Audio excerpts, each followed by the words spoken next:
18 octobre 2013, Manila, Australie.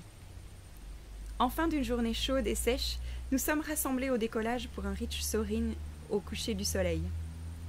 Godfrey récapitule les règles de vol en nous faisant faire une démonstration au sol. Si la colline est à main droite, il faut se coller contre elle en croisant une personne. Lorsqu'elle est à main gauche, nous devons nous écarter pour laisser la priorité. Il faut toujours tourner en s'écartant de la colline et garder ses distances. En attendant mon tour d'envol, je suis nerveuse mais me concentre. Après le décollage, toute peur disparaît. Je suis dans mon élément. Le coucher de soleil approchant, un effet d'énergie peu commun, que les Australiens appellent Magic Air, se met en place. L'air doux de la plaine se rassemble autour de la colline, poussé par l'air froid du soir descendant. Cette brise stable nous fait gagner en altitude. Ayant continué mes virages, je me retrouve avec Grégoire à 200-300 mètres au-dessus de la colline. Euphorique, il crie en me faisant des signes passant non loin. Considérant ma hauteur comme appréciable, j'entame de petits cercles. Godfrey, en radio, m'affirme que je ne fais pas ce que je dois. À nouveau, la voix de Godfrey s'élève. « Coraline, fais attention à ta priorité. Tu as failli rentrer en collision avec Gabriel. » Je regarde en contrebas, réponds brièvement. Je ne pense pas qu'il s'agisse de moi. Il rit, il me confond avec Stéphane. C'est le silence radio. Je profite de la vue et de l'air plus frais dans les hauteurs. Il fait même froid. Je suis en t-shirt et short, je tremble. Est-ce de bonheur, d'excitation ou de froid? Pour la première fois, je vois vraiment la plaine à perte de vue, le relief créé par la chaîne de collines au loin, la sécheresse de l'outback. Je devine un lac artificiel d'un côté, un autre de l'autre. Un paysage sec, des champs dorés, une rivière qui sillonne et les collines vertes. La crête des collines s'étend de Manila à Baraba, la route principale en parallèle. Les possibilités semblent infinies.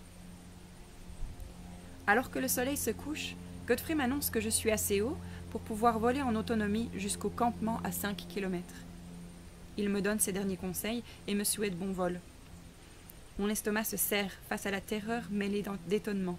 J'observe la ferme qui me paraît être si éloignée. Avec expérience, j'apprendrai qu'il suffit d'une petite centaine de mètres au-dessus de la colline pour pouvoir y atterrir. Dans l'instant, le doute me saisit. Personne n'observera mon approche. Je suis seule responsable. En une longue inspiration, je fais demi-tour et prends la direction du camp.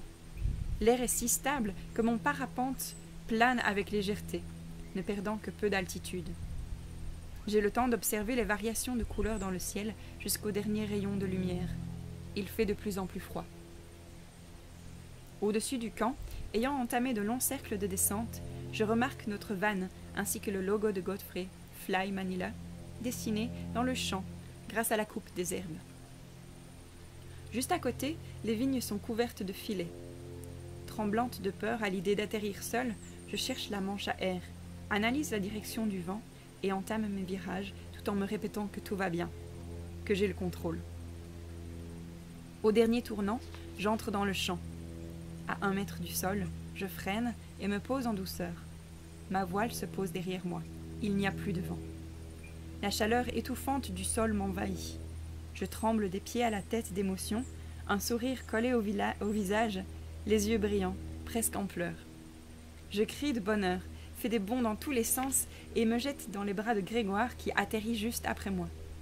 Il me confirme, grâce à son variomètre, avoir gagné 2200 mètres d'altitude, ce qui signifie que nous sommes montés à 1400 mètres au-dessus de la colline. Quels instants fous! Je me suis sentie libre dans un lâcher-prise complet, tout en ayant le contrôle de ma vie. Libre, une telle sensation n'a pas de prix. On pourrait dire que je vis un rêve éveillé.